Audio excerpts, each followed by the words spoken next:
नमस्कार, मैं हूं विकास सुखीजा। आप देख रहे हैं अब तक टाइम्स का स्पेशल प्रोग्राम चाय की चुस्की। बात करेंगे उसकी। दोस्तों, आपको बता देते हैं, दिन प्रतिदिन हमारे इस कार्यक्रम को लेकर शहर में बड़ी चर्चाएं हैं और सब ओर से हमारे को बधाइयां आती हैं। सब लोगों का कहना है कि बेहद ही खूबसूरत कार्यक्रम सुखीजा जी आपने रखा है।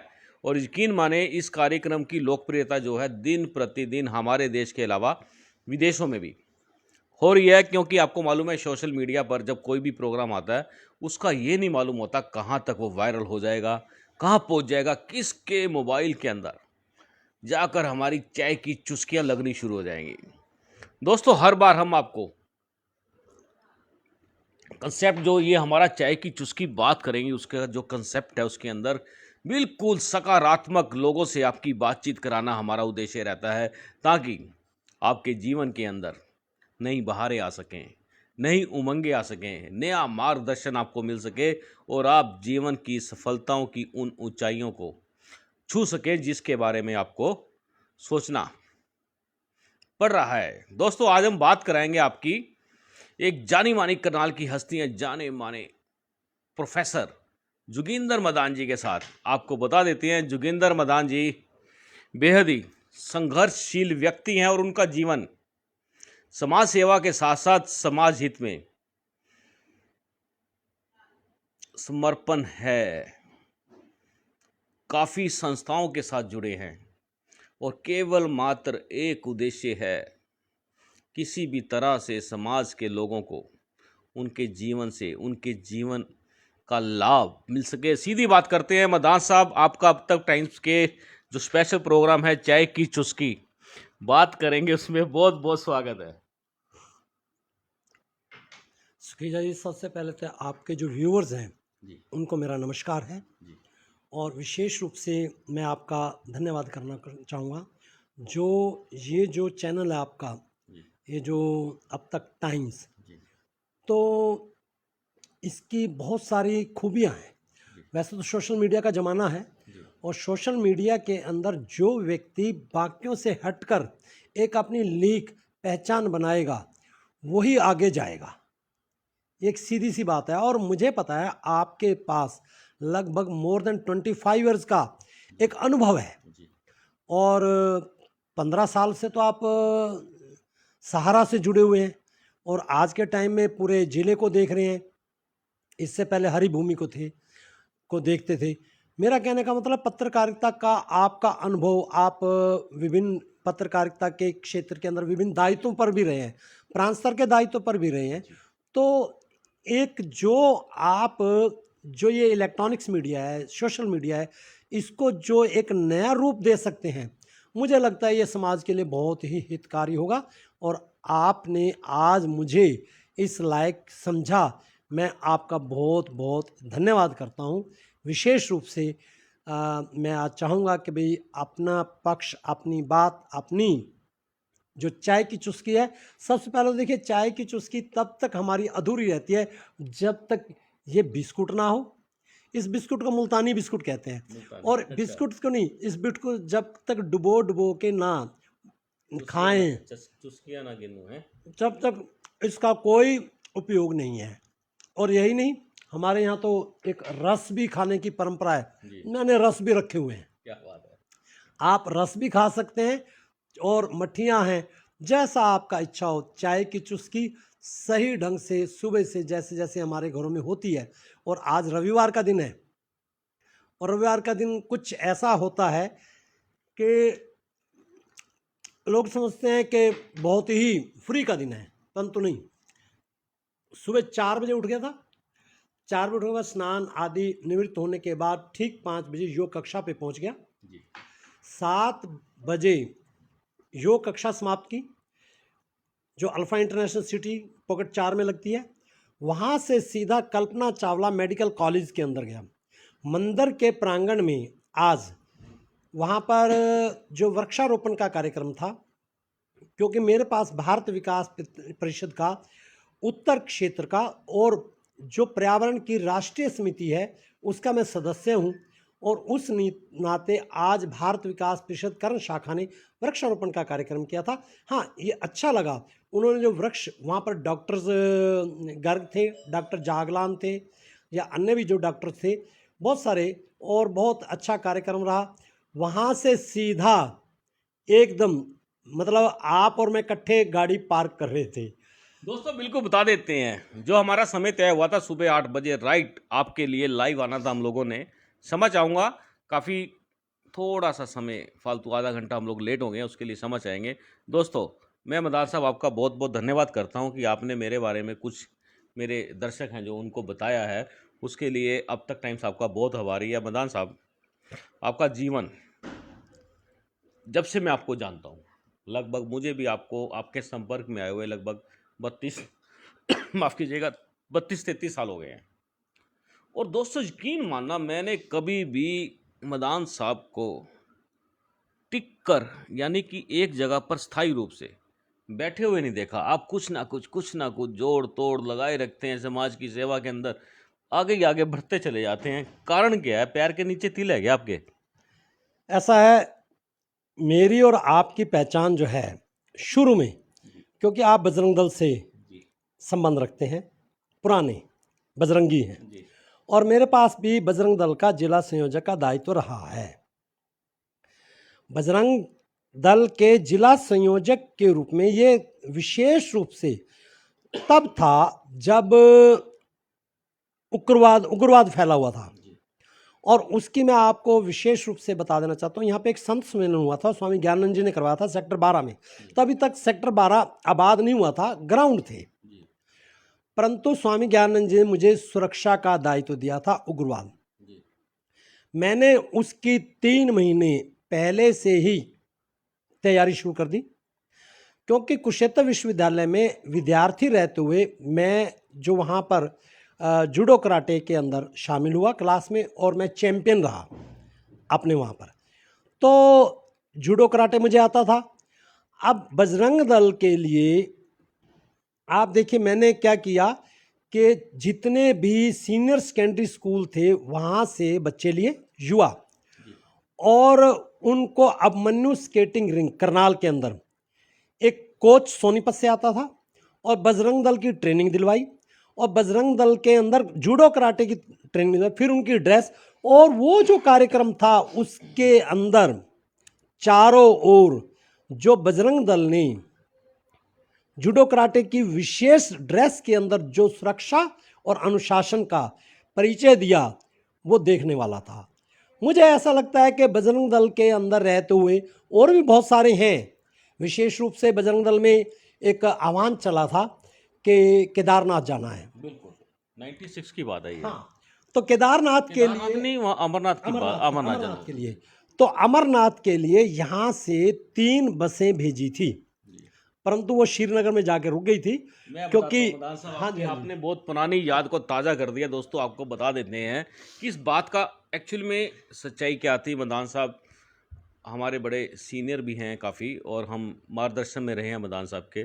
दोस्तों आपको बताते हैं कि 1996 के अंदर 1996 के अंदर पाकिस्तान ने हिंदुओं की धार्मिक भावनाओं पर कुठाराघात करते हुए ऐलान किया था, यदि इस बार अमरनाथ की यात्रा पर अगर एक भी हिंदू आएगा तो जिंदा वापस नहीं जाएगा, इस तरह का ऐलान किया था। और इस ऐलान का मुंह तोड़ जवाब उस समय विश्व हिंदू परिषद के जो युवा संगठन बजरंग दल के कार्यकर्ताओं ने ऐलान किया था, हिंदू भी जाएगा और सुरक्षित भी आएगा।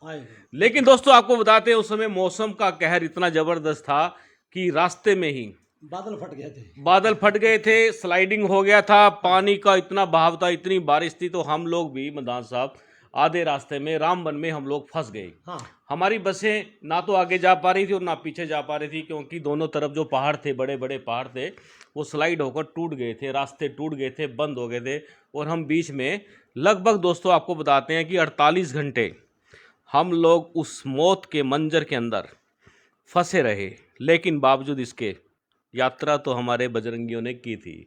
मदान साहब ये संस्कार जो इस तरह के मिलते हैं, और जब अपनी कौम की बात आती है, अपने धर्म की बात आती है, तब तो जज्बा बड़ा हो जाता है। ऐसा है कि देखिए, मैं एक बात बता देना चाहता हूँ। मेरा जन्म रोहतक का है और मेरे परिवार के अंदर जो है गुरु ग्रंथ साहब हमारे घर में ही था, विराजमान थे। जी। और बचपन के अंदर मेरी माता जी ने गुरु गोविंद सिंह जी की जन्म साखी और बहुत सारी, वो सुबह ही मतलब जो है बैठ जाती थी नहा धो के और पूजा पाठ हमको बहुत कुछ सुनाती थी। और वहाँ से मुझे एक विशेष रूप से एक संस्कार पड़ गया अपने हिंदुत्व के लिए।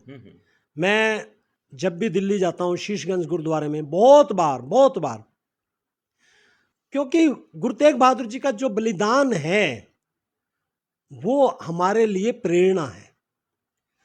तो इस प्रकार से जब भी कभी हिंदुत्व की बात आती है तो वो जो संस्कार पड़े हुए हैं वो संस्कार जागृत हो जाते हैं और समर्पित भाव से कार्य करते हैं। देखिए, ये कार्य ऐसा नहीं होता कि भाई इसके लिए आप अपना प्रदर्शन करें। मैं ये मानता हूं कि एक ध्येय को ले, जब कोई ध्येय लिया जाता है उसमें आप निष्ठा से कार्य करते हैं और आगे बढ़ते हैं। और तभी मेरा कहना है कि भाई जो बजरंग दल वाला था वो कार्यक्रम बड़ा, मतलब इतने 3 बसों को भेजना कोई छोटी बात नहीं थी। और एक बात यह है, जो उस विपदा के अंदर जो अनुभव प्राप्त किया सभी बजरंगी ने दिए। मेरा एक मानना है किसी व्यक्ति के विकास के लिए अनुभव बहुत जरूरी होता है। अनुभवहीन व्यक्ति को यदि आप पद दे देंगे वो चल नहीं पाएगा।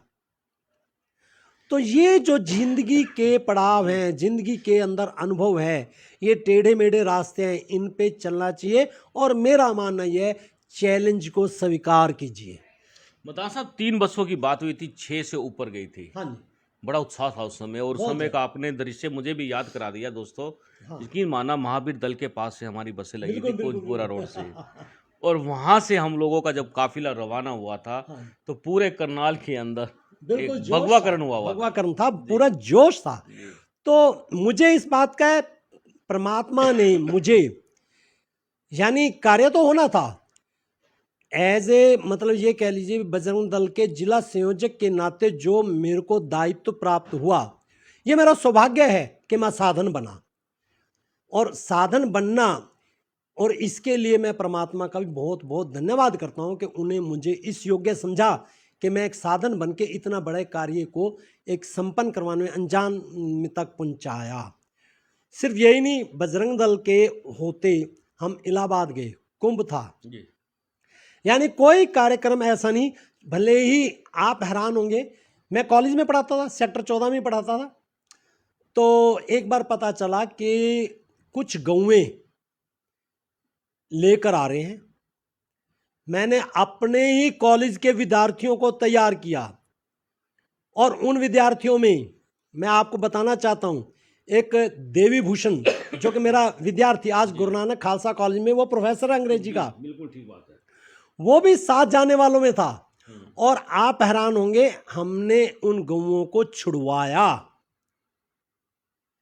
तो गौ की रक्षा करना ये मेरा ही नहीं, मैं समझता हूं हर भारतीय का एक दायित्व है। वो भले ही किसी धर्म को मानता हो, इसमें कोई ये नहीं है। जो भारत की संस्कृति है, भारत की संस्कृति उनके पूर्वजों की संस्कृति है, भले वो किसी विधर्म को मानते हो, परंतु मेरा ये मानना है गौ जो है वो माता है, उसकी सुरक्षा करना, उसकी रक्षा करना, उसके मतलब जीवन उपार्जन, जिसका जीवन जो है ना वो भी सुरक्षित रहे, ये हमारा दायित्व है। इसी प्रकार से जो गौशाला है अर्जन गेट वाली, वहाँ का मैं वाइस चेयरमैन भी रहा हूँ, संरक्षक भी। तो जो कृष्णलाल तनेजा जी हैं, उन्होंने मतलब जो है, उससे पहले बहुत सारे लोग थे, सुशील गुलाटी जी थे, अनिल भाटिया थे, या अब जो एक मैं ये कहूँगा कृष्णलाल तनेजा जी का जो उसके अंदर समर्पण है तन मन धन से, मैं ये मानता हूँ कि उनका समर्पण जो है एक उदाहरण है। और आज वो गौशाला एक भव्य रूप लिए हुए है, केंद्र में है, उसके लिए लड़ाइयाँ लड़ी।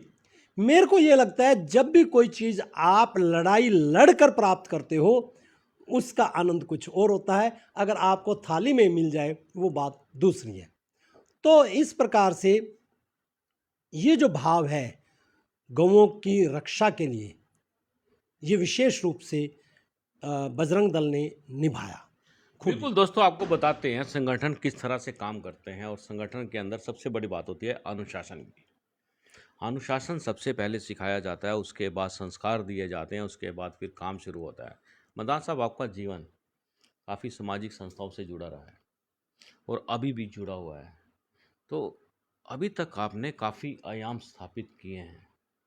मैं समझता हूँ कि आपके जितने भी कार्यक्रम रहे हैं तकरीबन सारे ही सफल रहे हैं और आगे भी सफल रहेंगे। तो आपको क्या लगता है कि मदान साहब की आपकी, मैं एक बात बीच में कह रहा हूँ, आपका रस डूब गया चाय के अंदर। ये चाय नहीं चुस्की, नहीं, चाय की चाय दी चुस्की चुस्की चुस्की, जो है वो ये काम हो गया दोस्तों, वो रस बीच में डीप हो गया। हम आपसे बात कर रहे थे, ये आ गया, ये आ गया। ये आ गया। ये देखिए, ये किस तरह से ये मदान साहब, ये हमारी जो संस्कृति है चाय दी चुस्की।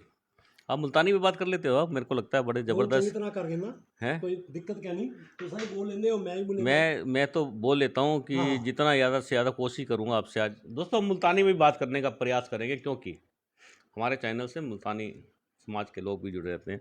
मदान साहब, ताकू ये चाह कितना लगी, ओ क्या क्या बोलते हैं इसमें? देखो, ये जी चाह दी चुस्की है, मैं पहले आखे कि बहुत वधिया प्रोग्राम है, और मैं तो निवेदन करे सा कि सुखीजा जी, असा माँ बोली वास्ते कोई ना कोई प्रोग्राम करूँ। साडा माँ बोली वास्ते समर्पण होना चाहिए।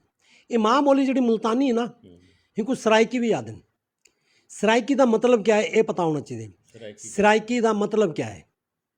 सराइकी का मतलब है ਜਿਹੜਾ भारत है, भारत ਦੇ एक ਤੇ ਹਿੱਸਾ ਠੀਕ ਹੈ ब्रह्मपुत्रा ਜਿਹੜੀ ਹੈ ਉਹ ਪੂਰਬ ਦਿਸ਼ਾ ਦੀ ਸਭ ਤੋਂ ਆਖਰੀ ਨਦੀ ਹੈ, ਈਸਟਰਨ ਪਾਰਟ ਹੈ। ਇਸੇ ਤਰੀਕੇ ਨਾਲ ਜਿਹੜਾ ਪੱਛਮ ਹੈ, ਪੱਛਮ ਦੀ ਜਿਹੜੀ ਨਦੀ ਹੈ ਉਹ ਬ੍ਰਹਮਪੁੱਤਰਾ ਨਦੀ ਹੈ ਨਾ, ਸਿੰਧ ਨਦੀ। ਸਿੰਧ ਦਰਿਆ ਜਿਹੜਾ ਹੈ ਉਹ ਪੱਛਮ ਦਾ ਦਰਿਆ ਹੈ। असा जेड़े आए हैं उतों विस्थापित थे हैं, असा सिंध दरिया दे चारों पासों दे रावण वाले हैं। वो जिले सिरे दा दरिया है, सिरे दे लोग हैं, ही वास्ते साकू सराइकी भी आख्या मैंने। पर ये जड़ा मुल्तानी शब्द है, मुल्तानी दा मतलब मुल्तान, मुल्तान तो पहले ही जगह का नाम है मूल स्थान। मूल स्थान तो पहले ही नाम है प्रहलादपुरी, क्योंकि प्रहलाद का जन्म स्थान है। प्रहलाद तो पहले जड़ा है हिंदा नाम है कश्यपपुरी, क्योंकि कश्यप ऋषि जड़े हैं उनांदे करके ही जड़ा अगू संतान उत्पत्ति थी, या वो जड़ा है हूँ जगह का ना कश्यप होने करके साड़ा गोत्र भी कश्यप है। ये गल तो बिल्कुल ठीक है, साडा हाँ, गोत्र भी कश्यप है। कश्यप ही वास्ते असां क्योंकि ते- असां कश्यपपुरी तो बिलोंग करने हैं। ते मुल्तान जड़ा है इंडिया दा, भारत दा, हिंदुस्तान दा सब तो पुराना शहर है। और हिंदे विच खासियत कही है कि सिकंदर आया ही और इत्था जड़ा है वो घायल थी के वापस गया ही, उनको छोड़ा क्या ना आसे उनको भा लग गई था। ना, उनको जड़ा तीर लग गया ही, अच्छा जहर बुझा होया। अच्छा। ते मेरा आखण का मतलब है मुल्तान। और एक और भी गल दसा, मुल्तान का मतलब कोई स्थान क्या नहीं, जिन्हें पिछू तान लग वेंदे वो देश च वेंदे। अफगानिस्तान, बलोचिस्तान, पाकिस्तान, हिंदुस्तान, मुल्तान जड़ा शहर होंदे पिछू बाद होंदे, जिवें गाजियाबाद, हैदराबाद, फैजाबाद, मुल्तान दे पिछू बाद क्या नहीं। ही वास्ते ये एक देश आई, 100 साल तक देश रहे। काबुल तो लैके सतलुज तक एक बहुत बड़ा देश रहे। हिंदी एक अपनी संस्कृति है। ये ठीक है कि उस संस्कृति दा जड़ा है एक पहचान है। और सिंधु नदी दी घाटी दी जड़ी सभ्यता है, सिंधु घाटी सभ्यता, वो भी साढ़े तो है। जेडे आर्यन जन वो भी असा ही है, असा उन्होंने। तो इो जी बड़ी सारी खूबियां हैं, जेडे उत्तों लोग हैं वो पुरुषार्थी हैं, कर्मठ हैं। अज उन्होंने विच एक संस्कार योजन कि 70 साल दे विच उन्होंने अपने आप को वल दोबारा खड़ा कर दिया समाज। जिमें लसा उतो चलिया से खाली हाथ चलिया से। तो मेरा एक गल भी दसन तुक मैं कि साडे कोलों उत्थां जमीन किवें हुंदी है, ਜ਼ਮੀਨ ਬਹੁਤ ਜ਼ਿਆਦਾ ਹੁੰਦੀ ਹੈ ਜੀ। ਬਹੁਤ ਜ਼ਿਆਦਾ ਮਤਲਬ ਹੈ ਕਿ ਬਈ ਸਾਡੀ ਜ਼ਮੀਨ ਨੂੰ ਮਾਪਣ ਦਾ ਪੈਰਾਮੀਟਰ ਮੁਰੱਬਾ ਹੁੰਦਾ ਜੀ। ਮੁਰੱਬੇ ਦਾ ਮਤਲਬ ਕਿਤਨੇ 100 ਮੁਰੱਬੇ, ਇੱਕ ਮੁਰੱਬਾ 25 ਏਕੜ ਦਾ ਹੁੰਦੇ। ਯਾਨੀ ਅਸਾਂ ਏਕੜ ਚ ਕਹਿਣਾ ਡਸਿੰਦੇ ਸੀ, ਕਿੱਲੇ ਚ ਕਹਿਣਾ ਡਸਿੰਦੇ ਅਸਾਂ ਆਪਣੀ ਜ਼ਮੀਨ ਕਿਵੇਂ ਡਸਿੰਦੇ ਸੀ 21 ਮੁਰੱਬੇ। यानी हिंदे तो अंदाजा ला गिनो कि साढ़े को 250 मुरब्बे, 250 मुरब्बे का मतलब है बहुत ज़्यादा जमीन होंगी आई असा काश्तकार आसे। और एक और गल सा भारत दी जेड़ी समृद्ध एडवांस एग्रीकल्चर कल्टीवेशन आई वो सिंध नदी दी ही कल्टीवेशन है। मदान साहब तुसां बहुत वधिया वधिया गल्लां साकू दसियां हैं ना, तो दोस्तों मेरे को मुल्तानी जितनी आती है उतनी बोल पाऊंगा मैं क्योंकि मुझे मुल्तानी कम आती है बोलनी। और आपको बता देते हैं ये बात ध्यान रखना, सिकंदर को जो घायल किया था वो हम लोगों ने किया था। ध्यान से बात सुनना, सिकंदर की हिम्मत नहीं हुई दोबारा फिर से उस क्षेत्र में घुस जाता। बिल्कुल ठीक है। जो चोट मार दी थी जो सिकंदर को, उसके मंसूबों पे जो पानी फेर दिया था। तो दोस्तों आपको ये बात पता होनी चाहिए। मदान साहब एक जो जहर, आज मैं बिल्कुल लाइव लोगों से बात कर रहा हूँ कि जो जहर है कि जो पार्टीशन के समय उधर से इधर आए उनको रिफ्यूजी क्यों कहते हैं, लोगों को ये बात आज तक नहीं समझ में आई। और इसका जो डेफिनेशन है, इसका जो रिफ्यूजी का अर्थ है वो आज दोस्तों हम आपको जरूर बताएंगे। रिफ्यूजी का अर्थ आपको बता देते हैं, बड़ा गलत हमारी इन बिरादरियों के ऊपर थोपा जाता है, जबकि हम लोग रिफ्यूजी नहीं थे मदान साहब। हम लोग वहाँ से अपने क्षेत्र में आए थे, क्योंकि उस समय हमारा क्षेत्र था, हमारे क्षेत्र का हिस्सा उधर दे दिया, पाकिस्तान को दे दिया, और हम अपने भारत में वापस, हमने जब हैं ही भारतीय हम लोग तो भारत में आना ही था। तो ये जो ये शब्द है इसका मैं चाहूँगा एक बार आप इसको बिल्कुल देखो क्लियर कर दें। मैं इनको हिंदी में ही दसना चाहता। हाँ। ऐसा है कि पंजाब था और हजारों सालों तक सिंध नदी के ऊपर जब इन्वेडर्स आते थे तो उनके रोकने का कार्य किसने किया? हमने किया। हम क्षत्रिय हैं, सबसे पुराने क्षत्रिय तो हम हैं। बिल्कुल। क्षत्रिय क्यों कहलाए? क्षत्रिय इसलिए कहलाए क्योंकि हमने क्षत्रियों वाला कार्य किया, और जितने भी इन्वेडर्स आते थे उन सभी इन्वेडर्स को हम रोकते थे, भारत में घुसने नहीं देते थे। एक बात, हमने सिंध का क्षेत्र कभी नहीं हारा, परंतु राजनीतिज्ञों ने हमें हरा दिया। यानी उस क्षेत्र में मैं आपको और बता देना चाहता हूं, जब जनगणना भी हुई थी पार्टीशन के बारे में, तब भी जो बांग्लादेश वाले हैं या बिहार वाले हैं उन्होंने वोट दिया था। जिन्ना उस साइड का था ही नहीं। जिन्ना जो है हमारी तरफ वालों ने, उधर वालों ने नहीं दिया था, परंतु अंग्रेजों ने हमारे ऊपर ये पार्टीशन थोप दिया। और एक बात मैं बता देना चाहता हूं कि जो थोप दिया, हमने इतनी यातनाएं, 10 लाख लोग हमारे शहीद हुए। किस लिए? सिर्फ इसलिए ना तो हमने अपना धर्म बदला ना अपना देश छोड़ा। हमने अपना देश भी रखा और धर्म भी रखा। चाहते वहां पर धर्म परिवर्तन करते, वो कहते थे कि धर्म परिवर्तन कीजिए, वहीं के वहीं सारी जमीन रहती, सारे पशु रहते, सब नौकर रहते, ऐसा भी संभव था। विश्व के अंदर इससे बड़ा त्याग नहीं हो सकता जिसने चल अचल सारी संपत्ति छोड़ के देश और धर्म के लिए विस्थापित होना मंजूर किया, सिर कटवाना मंजूर किया। शहादत 10 लाख शहीद होना छोटी बात नहीं है। और एक बात मैं बता देना चाहता हूं, जहां तक रिफ्यूजी की बात है, रिफ्यूजी कौन होते हैं? जो आए और सालों साल एक कैंप में, टेंट में पड़े हुए हैं, उनको कोई स्थान नहीं है, वो मतलब दूसरे वतन के हैं, उन्हें अपने वतन कोई ले नहीं रहा। परंतु ऐसा तो था ही नहीं। एक बात मैं आपको और बता देना चाहता हूं, जब हम यहां आए गवर्नमेंट ने टेंट भी लगाए, परंतु हमारे लोग टेंट में रहे ही नहीं। जब टेंट में रहे ही नहीं, आते सिर्फ टेंट में इतना काम करते, जो रजिस्टर बना हुआ था उसको देखते कि भाई हमारे जो बिछड़ गए हैं वो कहां पर हैं, क्या कहीं यहीं पर तो है, इतना ही लाभ हुआ। अन्यथा जब हम टेंटों में रहे नहीं, हम भीख नहीं मांगी, हमने उस समय भी छोटे से छोटा कार्य करके अपना जीवन यापन किया। और एक बात मैं आपको स्पष्ट बता देना चाहता हूं, ऐतिहासिक, जो वो टेंट थे वो जगह हाइजीनिक नहीं थी, शौच आदि की व्यवस्था नहीं थी, और उस समय हैजा बहुत फैल जाता था। उन टेंटों में तो कोई जाता भी नहीं था, उसमें हैजा फैला हुआ था। तो जब टेंटों में रहे नहीं, हैजा फैल जाता था, तो रिफ्यूजी तो हम हुए ही नहीं।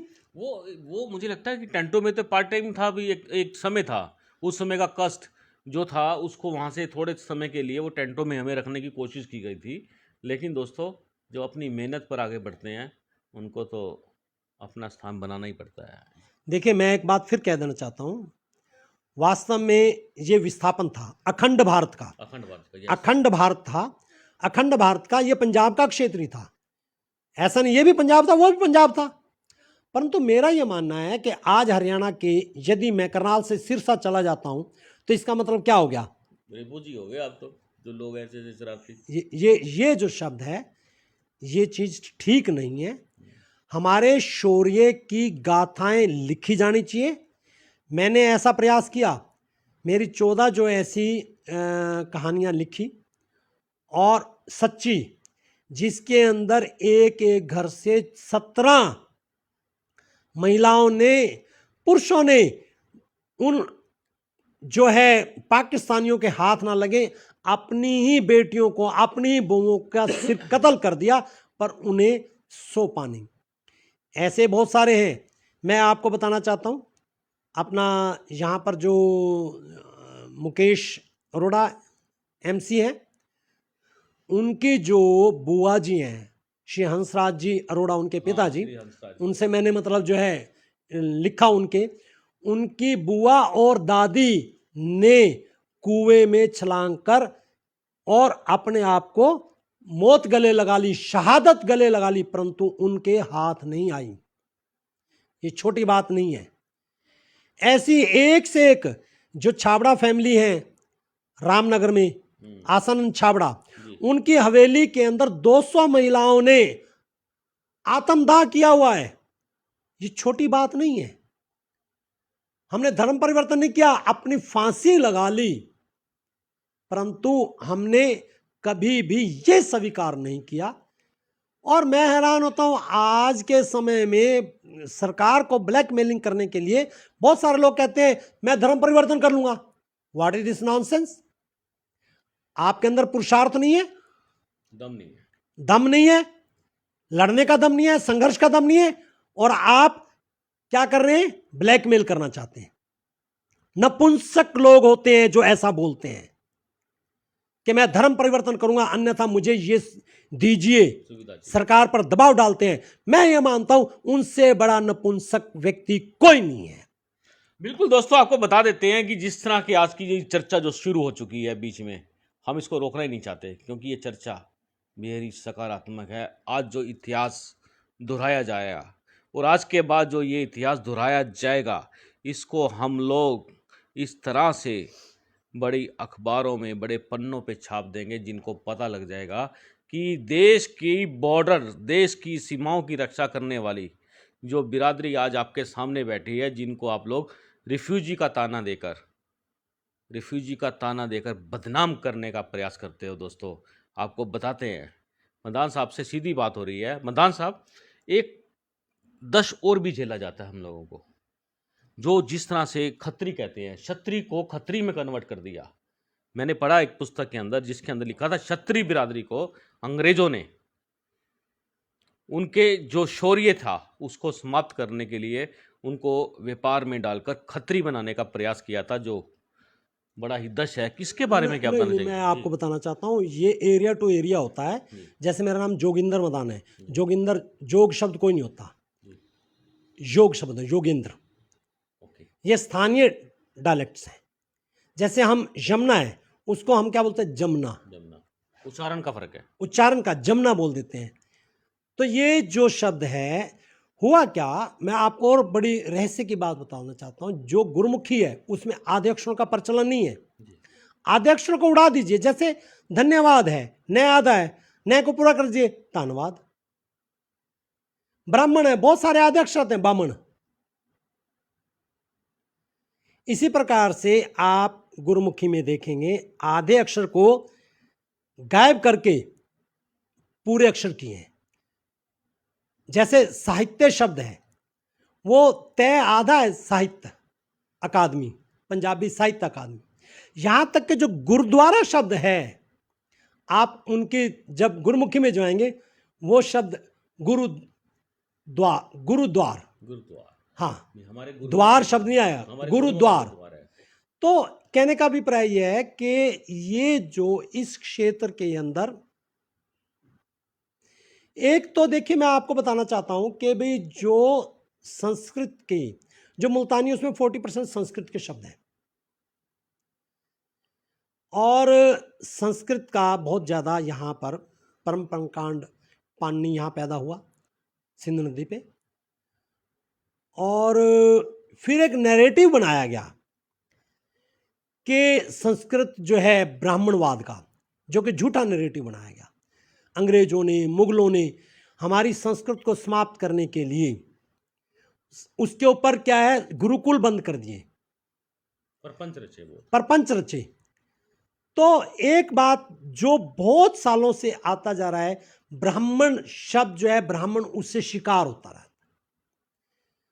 आज मैं आपको बताऊं, जब गुरु गोविंद सिंह जी ने खालसा पंथ की स्थापना की थी, उन्होंने कभी ऐसा सोचा ही नहीं था। परंतु अब जो है, जो आगे नैरेटिव दिए जाते हैं, उसमें कहीं ना कहीं हिंदुइज्म को टारगेट बनाया जाता है। मेरा विनम्र निवेदन है, उसमें जो गुरु ग्रंथ साहिब को मानने वाले सहजधारी सिख हैं, उनको बहुत पीड़ा होती है। हम जन्म साखी को मानने वाले हैं, हम धर्मसाल की परंपरा है।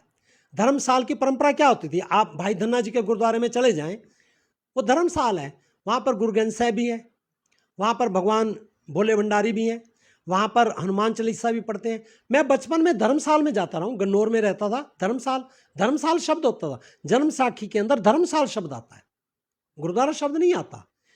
तो जो आपको और बड़ी मतलब बताना चाहूँगा कि जैसे गुरु ग्रंथ साहिब की जो पहली पौड़ी है, उसका वो जो मुल्तानी में है, जो आखिर में बोलते हैं नानक होसी भी सच, ये नानक होसी भी सच जो है ना, ये मुल्तानी ही तो है, सराइकी ही तो है, मिठड़ी बोली है। आपको और बता देना चाहता हूं, जो मुल्तानी है उसके ज्यादातर शब्द कंठ से निकलते हैं।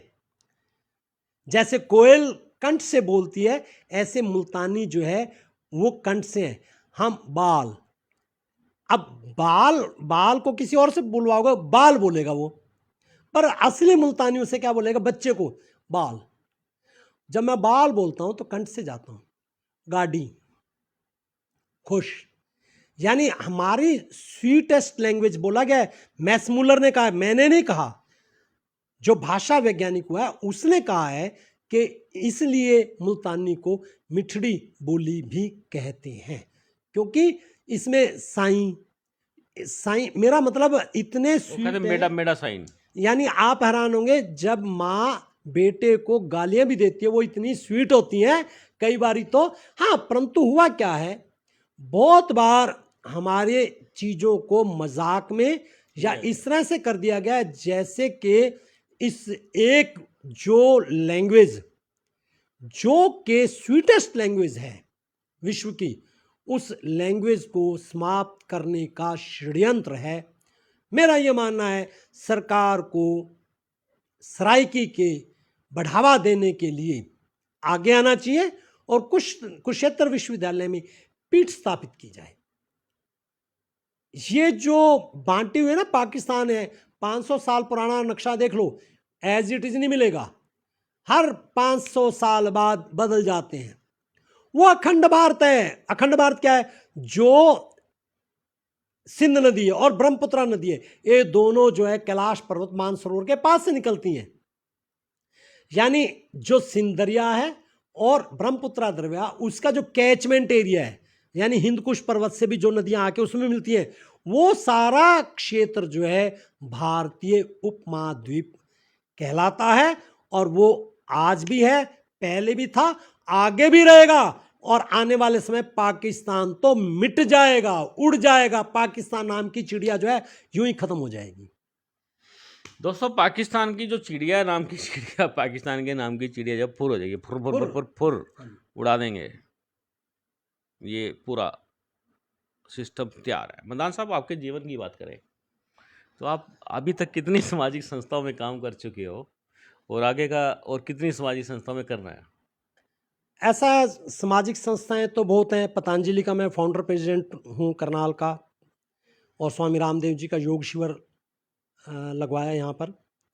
मेरा सौभाग्य है, स्वामी रामदेव जी का योग शिविर करनाल के अंदर 2006 में लगा, और उस समय योग कक्षाएं शुरू की। योग कक्षाओं में से भी मेरे काफ़ी सेक्टर 6 की योग कक्षा की, आर्य समाज प्रेमनगर की योग कक्षा की, जहाँ से जयदीप आर्य जो आज योग आयोग के चेयरमैन हैं, वो उस कक्षा की देन है। तो इसी प्रकार से मैंने फिर रामनगर की योग कक्षा प्रारंभ की। अभी जो है अपने अल्फा सिटी में योग कक्षा चल रही है।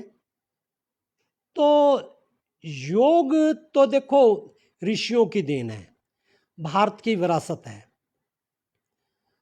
योगी तो देखिए, मोदी की शक्ति क्या है। अगर वो आप देखिए कि नवरात्रे पूरे रखते हैं, अन्न नहीं गिन लेते, और फिर भी पूरे चुस्त तंदुरुस्त रहते हैं, वो योग के कारण ही है। और योग ही उनकी बल है, योग ही उनकी शक्ति है। और ये शक्ति उन्होंने अपने पास नहीं, विश्व को जो योग दिवस के रूप में दिया है, तो 21 जून का दिन ये बहुत बड़ी विश्व को एक सौगात मोदी नहीं, भारतीय ने दी है, भारतीय संस्कृति ने दी है, उन संस्कारों ने दिए। तो मेरा ये मानना है हर व्यक्ति को योग की तरफ जाना चाहिए। और मैं आपको और बताना चाहता हूँ, मैं जब बीए फाइनल में था, बीए सेकेंड ईयर में पढ़ता था, मैंने 2 बार सत्यार्थ प्रकाश पढ़ी। जब बीए फाइनल में आया तो मैंने विवेकानंद को पढ़ा, विवेकानंद का राजयोग पढ़ा, भक्ति योग पढ़ा, कर्म योग पढ़ा। और फिर मैं क्या था कि लोगों को जन्मदिन पे विवेकानंद की पुस्तकें देता था। तो एक बात मैं बता देना चाहता हूँ, देखिए, आप मान लीजिए बच्चे को एक चित्र कहते हैं कि धूम्रपान निषेध के ऊपर एक चित्र बनाओ। वो चित्र नहीं बना रहा, उसके अंदर संस्कार जा रहा है। एक अच्छाई और बुराई की एक सेना है, वो अच्छाई की तरफ आ गया। एक चित्र बनाने से धूम्रपान निषेध पे जिंदगी भर वो धूम्र नहीं करेगा। किस तरफ खड़ा होगा? धूम्रपान निषेध वाली सेना में होगा। इसी प्रकार से यदि आप अपने बच्चों को, जो स्कूल में संस्कार नहीं दिए जाते, स्कूल में आपको राजयोग नहीं पढ़ाया जाएगा। दुर्भाग्य है कि धर्मनिरपेक्षता के नाम पर राजयोग जो हमारी विरासत है उसको नहीं पढ़ाया जाएगा।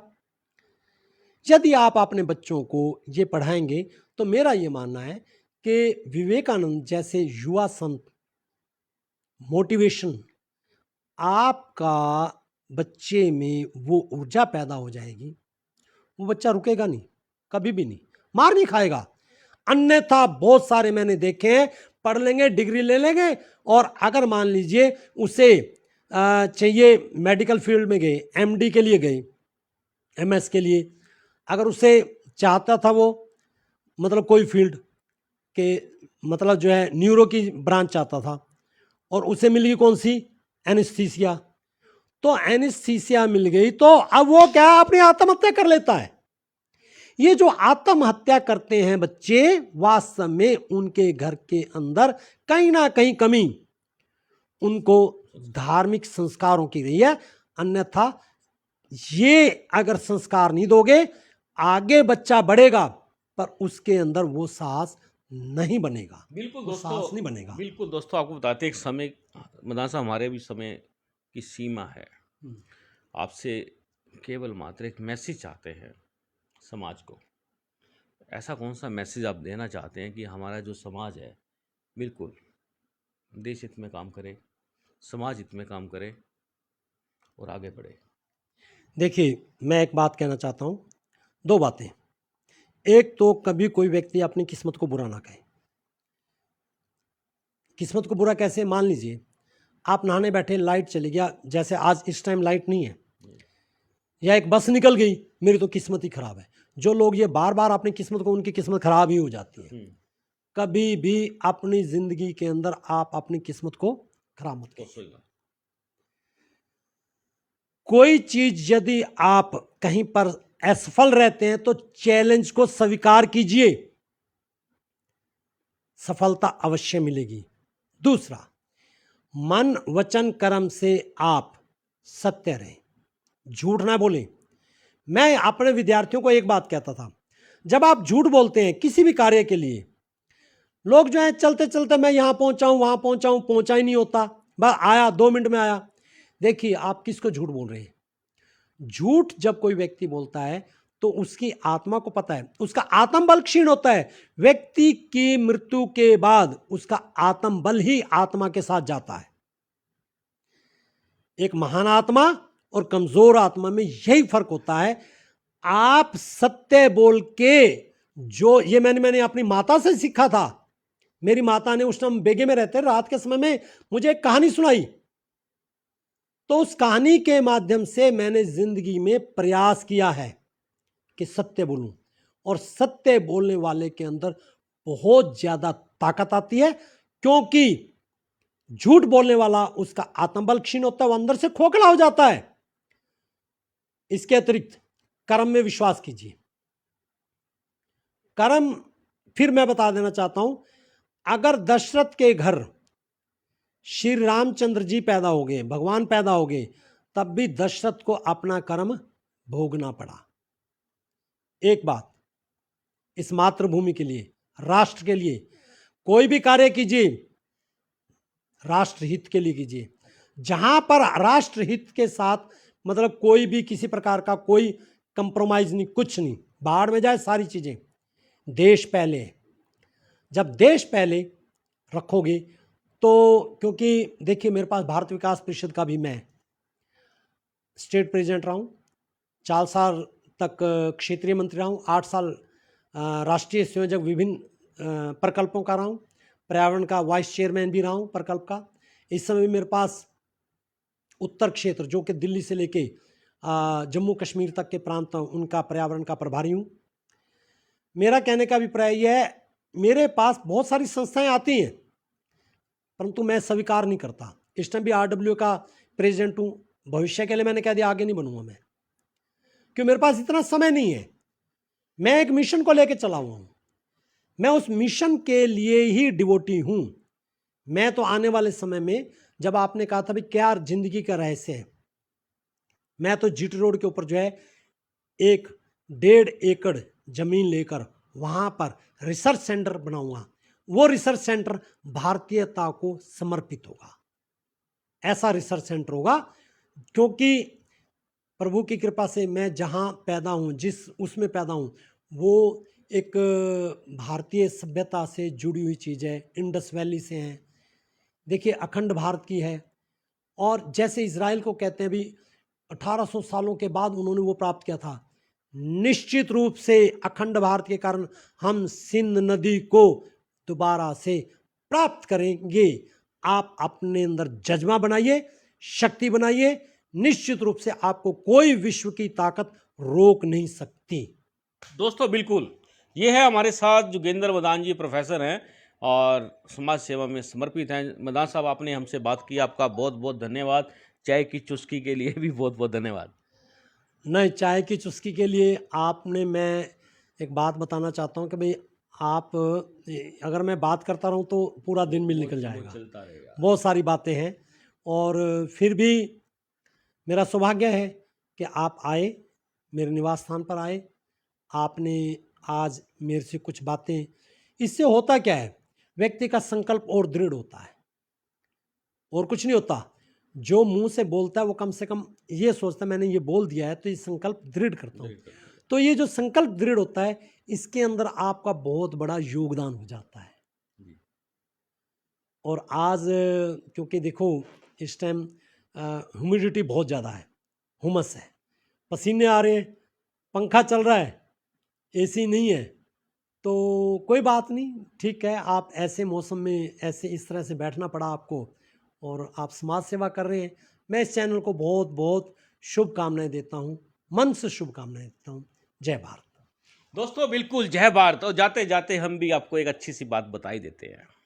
आज का वाक्य एक बार फिर साझा करना जरूरी है। एक बार हमने पहले आपसे साझा किया था, एक चिड़िया की जान बचाने के लिए अब तक टाइम्स ने लगभग दोस्तों 25 मीटर के लगभग गाड़ी बैक की, चिड़िया की जान बचाई। हमारे साथी कृष्ण ने भी उतरकर चिड़िया को अपने हाथों पे ले लिया। दोस्तों कुछ लोगों के हमारे पास व्यूज आए थे कि आपके पास और कोई काम नहीं है। अब उस बंदे को क्या बताएं हम कि हमारे पास काम ही तो यही है, किसी की जान बचाना।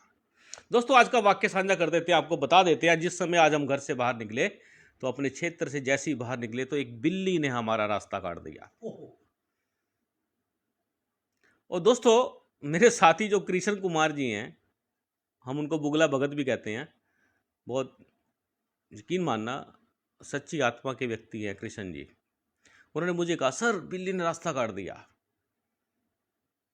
अब सर तो आपको मालूम ही है ना, विशु बाबा जी। उन्होंने कहा कृष्ण बाबू बिल्ली अपने रास्ते जा रही है, उसको जाने दो, और हम अपने रास्ते जा रहे हैं। तो दोस्तों आप इस भ्रम में बिल्कुल मत रहें कि बिल्ली ने रास्ता काट दिया और आपका काम नहीं बनेगा। 200% आपका काम बनेगा। बिल्ली आपको दिखी और आपका काम बना। शुभ संकेत में जिए, सकारात्मक में रहें और हमारे साथ चाय की चुस्कियां लेते रहें। आप देख रहे हैं अब तक टाइम्स, मैं हूं विकास सुगीजा अपने साथी कृष्ण के साथ। नमस्कार, जय हिंद, जय भारत।